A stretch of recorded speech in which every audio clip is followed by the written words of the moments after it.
Today we look at recruiting names that are popping up all of a sudden for the Ducks in the class of 2023 and a discussion of the transfer portal with John Garcia of Sports Illustrated. Here we go. You are Locked On Ducks, your daily podcast on the Oregon Ducks, part of the Locked On Podcast Network, your team every day.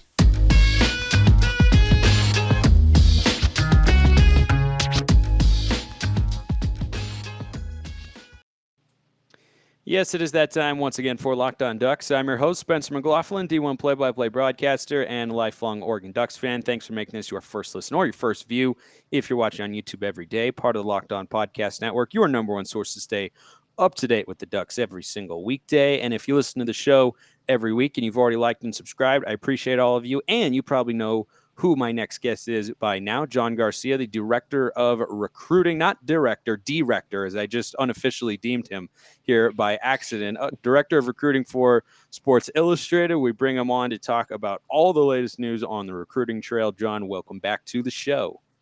Good to be back on with you, my guy, Spencer. Look, there's never enough to talk about. We run out of time like every single show, so let's keep doing it. Maybe I should just schedule you more often. I know other shows, want to have you on and bring your tremendous insight there, but maybe I should just, hop in there as soon as that email goes out and just snag you for like 4 segments a week. Anyway, I'll look into that later. Let's hop onto the recruiting trail metaphorically here. And a couple of names have started to pop up, and Oregon has become a finalist for a couple of guys who we haven't talked about yet here on the show, but are suddenly players that we're going to be watching for because their commitments could be coming soon. Let's start with Roderick Robinson, the second 3-star running back, or 4-star, depending on where you look. I don't know where you've got him rated there, but he comes from the same high school, Lincoln High School in the San Diego area, as Jahlil Tucker and Jahlil Florence. Oregon's DBs commits are. So where do the Ducks stand with him? Because I saw they cracked, I believe it was his top 6. Yeah, top 6 over the weekend for Roderick. And it's kind of a decently random group, not your typical group. A handful of Pac-12 schools, but then you've got Auburn and Tennessee in there representing SEC country. And I think that's where this recruitment feels a little atypical relative to most Pac-12 battles. He's not a kid who is born and raised in San Diego with a family lineage dating back to the Golden State. In fact, he actually dates back to the South. His parents are from the Birmingham area. He grew up in South Carolina. So it brings quite the interesting perspective in his recruitment. But the Pac-12 is still dominating, his recruiting for the most part. Oregon right at the forefront of that discussion. You mentioned a couple of connections that Robinson has to the campus or to the football program in particular. And that's so important. That high school in general, Lincoln, has been good to Oregon over the long haul, but certainly recently as well in the 2 you mentioned. And those connections are really invaluable, Spencer, in recruiting, because it offers a whole different perspective than what you get on a visit, right? When you go on the visit, you put on the jersey, you spend time with the coach, you maybe tour the campus, check out the facilities, all of that, which is great. And it certainly leaves an impression. But now you have resources at your level, at the peer level, you can go to basically any day for a true questions that you have around the program. Hey, what are the workouts like? What is the nutrition like? How hard are they pushing you? How much outside of your comfort zone is Eugene relative to San Diego, which is, an interesting, difference in scenery and just atmosphere in general. So all those questions now Rod can get answered on a relatively consistent basis. So that gives the Ducks one up over some of these other schools. But we also know he's going to take official visits. And I think that's where his timeline becomes really interesting, because he wants to commit in mid-August, right before the 2022 season kicks off. And there's really no true outline of all 5 of those visits. There's a top 6, but 5 allotted official visits. So one of the schools, whether it's Arizona or Cal, Tennessee, Auburn, Oregon, one of these schools is going to be left out. UCLA is the other one, of an official visit. So that will kind of be the next step to me in tracking this thing, because he'll naturally eliminate one school just by default because he can only take 5 official visits. So looking forward to that. And last I heard, he's still trying to set up all the trips. But I'd be surprised if the Ducks didn't get one of those official visits. And once you do that, it's kind of game on. Yeah, and back in high school, he was kind of seen as one of the dynamic trio with Jahlil Tucker and Jahlil Florence. They were all highly coveted recruits, and I think it's really easy to draw the picture in your mind of, well, if the first two guys both went there, and Florence had committed to the Ducks, then Cristobal left, he decommitted, but then he ended up staying committed to the Ducks. And one reason, I think in theory, but I believe there are some reports out there about it as well, is that Jahlil Tucker was advocating for him to come, right? Because they were, not just at the same school, but they were super tight, and they're, now trying to get Robinson up there. With that part of recruiting, because Julia Florence has, already been all over Twitter saying, come up to Eugene, come be a Duck, come join the squad, all that sort of stuff. In your time covering recruiting, how much of a factor does that sort of past relationship play when you have a player who's a former teammate lobbying for someone to come as well? It's just as raw and authentic a validator as anything else with one school can be. It's something so tangible and so consistently there for you as a resource that it's really invaluable in the process. I think the first time I was really put on to peer recruiting in general was these verbal commitments that came from quarterbacks, right? And they would build the classes around them. Ty Thompson did this at Oregon during the COVID year. I mean, any good recruiting class has that quarterback centerpiece that is controlling the group chat and is really serving as kind of the extension of the coaching staff. COVID emphasized that because there were so many restrictions in terms of visits and really information in general, besides what you could do digitally. So that was really when I was first put onto it on a consistent basis. The pandemic put it at an apex, but even since then, we're seeing that peer recruiting is really important on the trail. I just wrote a story on SI about a football recruit who was friends with a basketball player at North Carolina.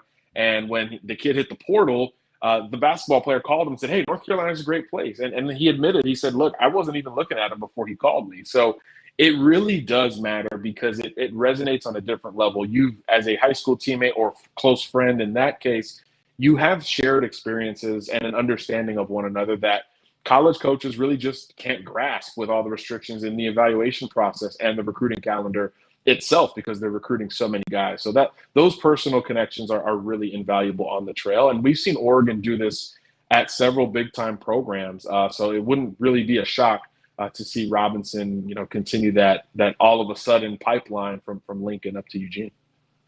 Malik Benson is another name that has suddenly popped up on Oregon's radar in a significant way, and we'll tell you why after I tell you about Built Bars. Summer is coming, and with summer, you're going to need some food on the go. Built Bars are the perfect snack to take with you on your family vacations. Throw them in your bags. They're in my golf bag, Duck fans. Put them in your kids' backpacks. Make sure that everyone has a bar so that you're fueled for all your summer adventures, whether you're jogging, running, hiking, exploring, spelunking, maybe if you're into that. I don't know. Whatever it is, Built Bars can get you there. 130 calories, 4 grams of sugar, 4 net carbs, 17 grams of protein. Candy bars, yeah, let's just say that they're way worse for you. Go to Built.com, use promo code LOCK15. Get 15% off your order for something that tastes as good or better than a candy bar. That is promo code LOCK15 for 15% off at Built.com. All right, so Malik Benson is not someone we've been following for a long time, but Oregon made his top 5, and he's coming from the JUCO ranks. And, when I think about recruiting, John, there are players who have come from the junior college level and have had good careers in the college football game, but I think they've had more success in the basketball space. That's just my personal opinion. Is I feel like they've translated more. I don't know exactly why that is, but it's just kind of the way that I've seen it play out over the last several years. But Malik Benson, a guy who's coming from the JUCO ranks, and boy, he kind of has a chance to be the outlier in that sense. What makes him such a big time target that's drawing the attention of the Alabamas and Georgias of the world? I mean, he's just got gaudy downfield potential. It's just a big play waiting to happen for Hutchinson Community College this past year. Whether they threw it to him short, which they did very often, he would break tackles and outrun everyone else, but he had the ability to go over the top on defenses as well. I think he averaged like almost 30 yards a catch as the focal point of the offense, which is really just absurd in every way that you look at it. And he's really become the most coveted JUCO receiver, maybe even JUCO player overall. in this class of 2023. Still relatively early, but a kid like this is not going to stay off the board very long. And just checking before we got on here, Spencer, he's already locking in official visits within that top 5. So this thing's going to accelerate, in my opinion, for Malik Benson. And Oregon's going to get the first trip out of him in terms of his official visit. So I do think that is going to be significant as the table-setting visit for the Ducks, because as we'll get into, the competition is very heavy for Benson. But he's simply just an explosive player who can, like I said, catch it short and break the long one, or just beat you there over the top from the jump. I mean, this is the type of long and athletic, explosive wide receiver that really changes how you have to game plan against an offense, especially in this day and age. So once those numbers from 2021, that tape rolled out, everybody was on this kid, and he's become almost overnight, this junior college sensation. And like you said, that's the rarity. We usually see like a bounce back recruit in JUCO blowing up. I think of this past draft, a guy like Jermaine Johnson was at Georgia, then goes to junior college, then Georgia, then transfers. Bounce backs like that. Cam Newton did it as well back in the day. Those are very popular in terms of hitting an apex in recruiting because they were already established at one point. This is not the case for Malik Benson, who is from Kansas, by the way. So you can kind of understand why he was maybe overlooked in recruiting, but he is certainly not overlooked at this point. Again, he's probably the most coveted junior college player, not just wide receiver that's out there to date.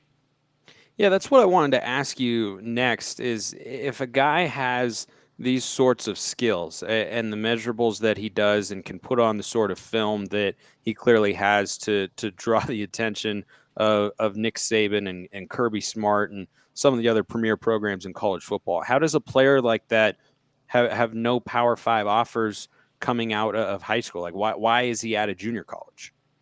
Yeah, well, like I said, he's from Kansas, Lansing, Kansas, to be exact. I don't know much of his backstory before he got to Hutchinson. Sometimes it's an academic situation where, the kid's grades are so behind that he doesn't even get the first level of the recruiting process. It's just kind of nipped in the bud before it even begins, per se. And then other times it's just a geographical deal. I mean, there are great players everywhere, but there are only so many resources. You factor in all the transition that we just saw in college football, all these new coaching staffs trying to assemble at one point, and it makes the recruiting boards shuffle and change over many times. And kids like this can get lost in the shuffle. I think the transfer portal has hurt junior college recruiting as directly as any one thing has hurt another in college football. So I think that could factor in as well. Since it started in 2018, there's a lot of reasons why a kid can be hidden, but he's certainly not hidden anymore. And I think he's got the makings of quite the story, because you don't have to watch a lot of the tape to understand why everybody wants him in their offense, regardless of scheme, regardless of depth chart and quarterback situation and all of that. This is a truly coveted wideout for a lot of reasons. It's still relatively early in his recruiting process because he's class of 2023. So, much like Roderick Robinson II, you wouldn't expect a commitment for, probably a couple months at the very least, but some guys decide to commit earlier. At this point in his recruiting process, is there one school or a couple schools that maybe appear to have at least the early advantage?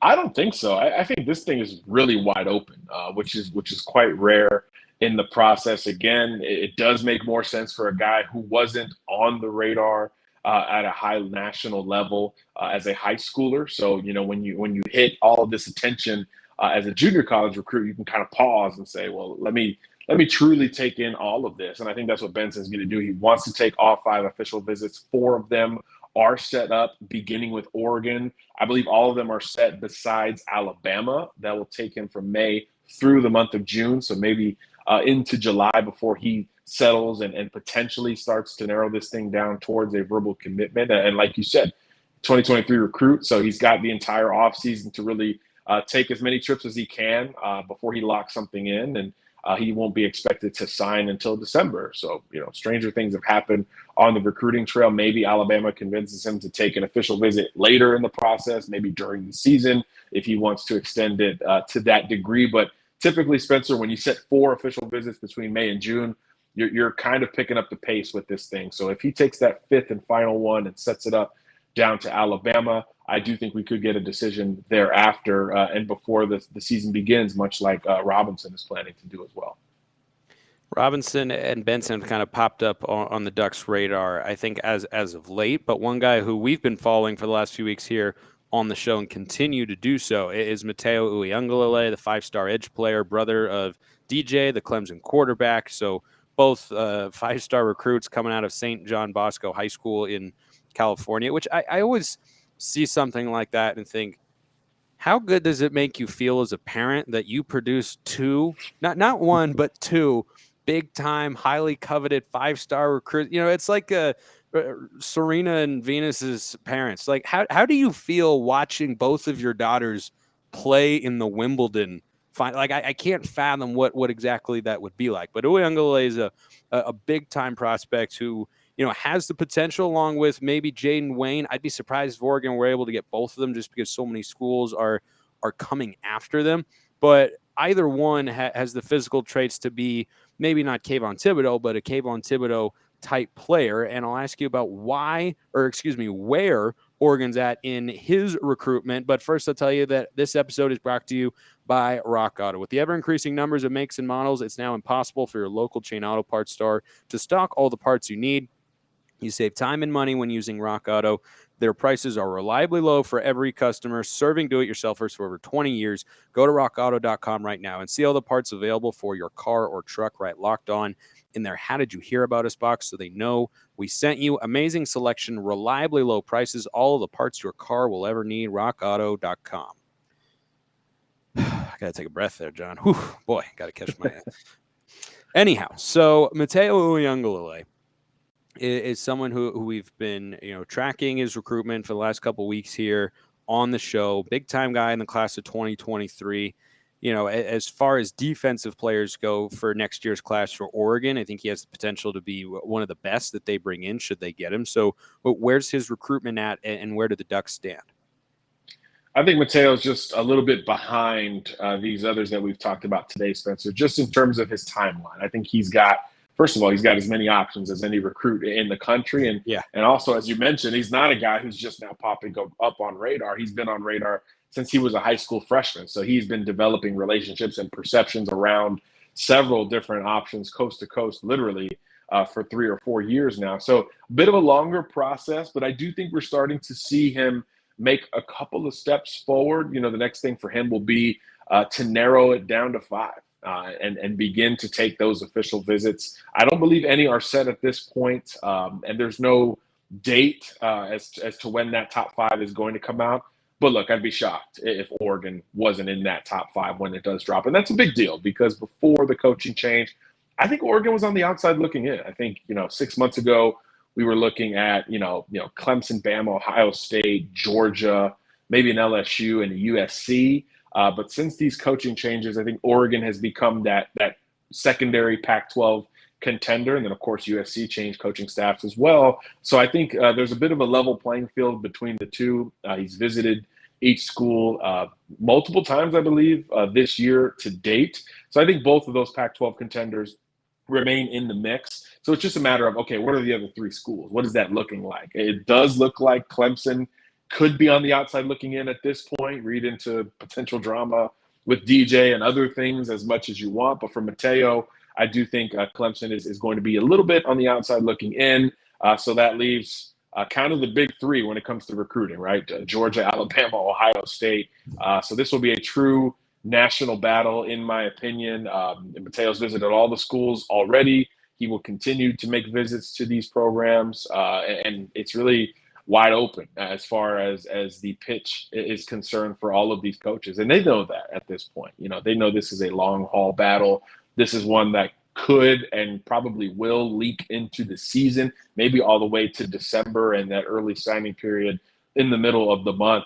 So this is one of those battles that you want to certainly build buzz and momentum, but you've got to know it's got to be sustainable throughout the long haul of the recruitment. So any buzz you hear at this point is a little premature, but once he does narrow the list and start to lock in these visits, I think it's time to get serious with this Uiagalalei recruitment. And as of now, again, it looks like he's not going to follow big brother to Clemson, which is pretty big news in general from a recruiting perspective. Real quick before we get to our discussion on the transfer portal, all these guys have a set number of official visits, right? How many is that? And then they can take unofficial ones afterwards, right? And what's the difference between the two?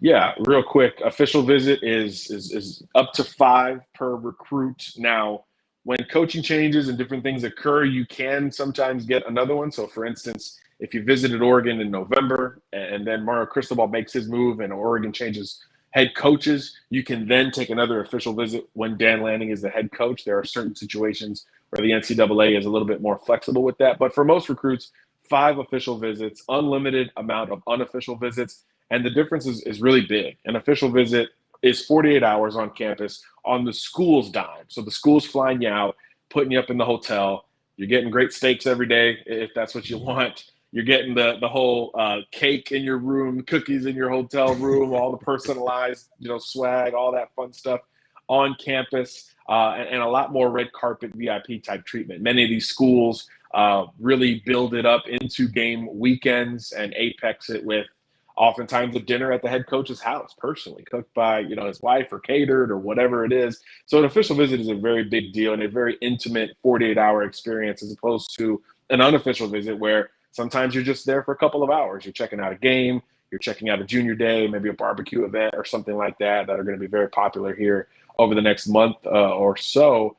It's really informal and kind of quick. You still can get one-on-one time with Dan Lanning or whoever the coach is, but usually it's a much smaller amount of time. So naturally, official visits is what programs gun for. They're only allotted to host a certain amount per year as well. So it is kind of a validator for the prospect too, to be invited to set up an official visit. You're about a top 50 guy if that is the case with the program. So official visits are a very big deal and very telling in how we track recruits. Let's close today with a discussion on the transfer portal. And I said this, earlier this week on the show. And if you want to go back and listen, like and subscribe wherever you're listening or watching right now, appreciate all of you doing that, and 5-star reviews, all that good jazz. But Oregon this year has had 9 players come into the transfer portal. They're looking at another in Jermaine Lowell from Arizona State, which is kind of amazing considering they've brought in 3 defensive line transfers this offseason alone, with a couple quality starters returning on the line in Brandon Dorlus and Popo Almavai. But you've had over 10 players leave, 9 come in, and those are, big numbers. And in terms of the impact that those players had from a season ago, some, were more impactful than others, right? DJ James was a starter, whereas, Jalen Davies played just a handful of snaps here and there. In terms of the number of players entering and exiting the program, which when you factor in a couple walk-ons, I think is over 20, right, going in either direction there this year for the Ducks. Do you think that's a number that we should expect to continue to see? Or do you think that that's just because you had and this is what I think personally as well, you had the coaching change, that's going to tend itself to more roster turnover. Coaches want to bring in some of their own guys and whatnot. And, do you think that going forward each year it'll be, around 10 players exiting and joining the program via the transfer portal for the Ducks? I think it's probably a little bit lower than that. I think you hit it on the head, Spencer. I think the numbers balloon when you go through a coaching transition. Naturally, like you said, not only do coaches want to bring in their own guys, but players that are on that roster did not commit and sign with that coaching staff. So there's nothing really binding them to that group. Now, sometimes you meet with the staff and you feel good about it and you stick around, and that's great. And that's the majority of players, but it certainly happens the other way as well, where you maybe give them a chance and you don't like the first impression, or you don't even give them a chance. You say, well, that coach is leaving, I'm leaving too. And I think that happens a lot in recruiting as well. But, I think that number is probably high for a normal year. But I think what's impressive about Oregon is that, you lose 10 or 12 scholarship guys and you bring in another 10 or 12 from other schools that are looking like potential contributors. I think that's impressive because it's very hard to keep that number even. We heard a lot of reports earlier this spring about teams that were looking up at that 85-member scholarship limit, trying to fill spots and maybe oversigning in the portal to compensate. But for a transition staff to not deal with that, I think is a pretty big deal. And look, having an even number, regardless of situation, I think is pretty ideal for any program from a stability and prestige standpoint. There's a lot of schools, Arizona State, Auburn, Maryland comes to mind, where they had many more departures than portal additions. And it certainly looks a certain way optically, which, as we know, is important in college football, and it carries over into recruiting as well. So I think being even or close to even is a strong mark of sustainability for any coaching staff, especially a first-year staff. But I think 20 is a high number for a normal year, but for a transition, it makes a lot of sense.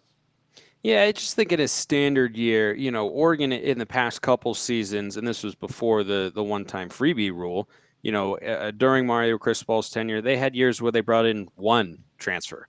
And I don't think that that's ever going to happen again now that this option exists, right? I mean, if you have the potential to bring somebody in who can fill a void or, help provide some depth at a position of need, I think you should definitely look to do that. And I don't think it'll ever be as low as 1. I don't think it ever will be as high as 20 again, as long as Dan Lanning is the head coach for the Ducks. But I think, each year it'll probably vary a little bit, I would guess, between, how many are leaving versus how many are coming to the program. But I feel like somewhere in the 7 to 15 range is probably a little bit more standard. And last thing that I want to ask you here with John Garcia, the director of recruiting for Sports Illustrated, is Oregon's the kind of program that doesn't just need to bring in guys via the portal to provide depth, right? I mean, I think that it's perfectly reasonable to say that as this staff attacks the transfer portal this year and in the coming years, Duck fans should expect to see players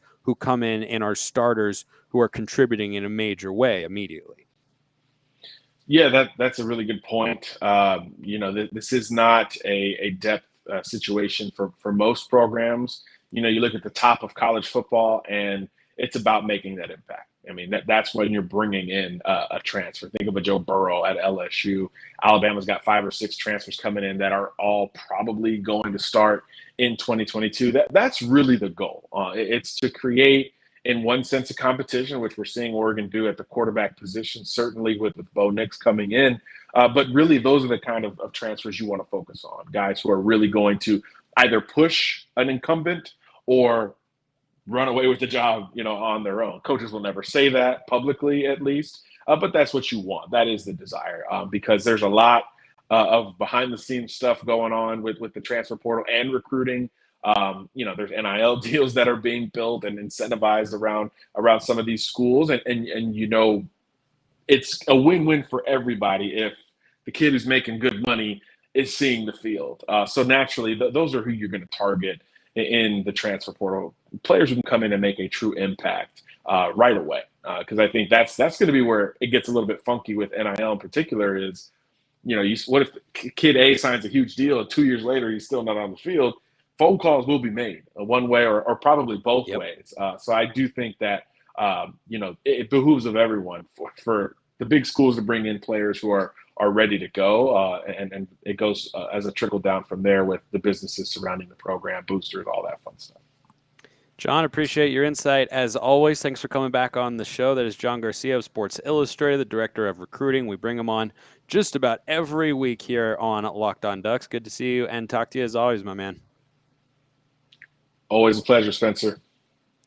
Thanks, everybody, for making this your first listen. Make Locked On Pac-12, where I am your host as well, your second listen or view if you're watching on YouTube to stay up to date with the Conference of Champions. I appreciate everyone listening. Have a wonderful rest of your day, and go Ducks.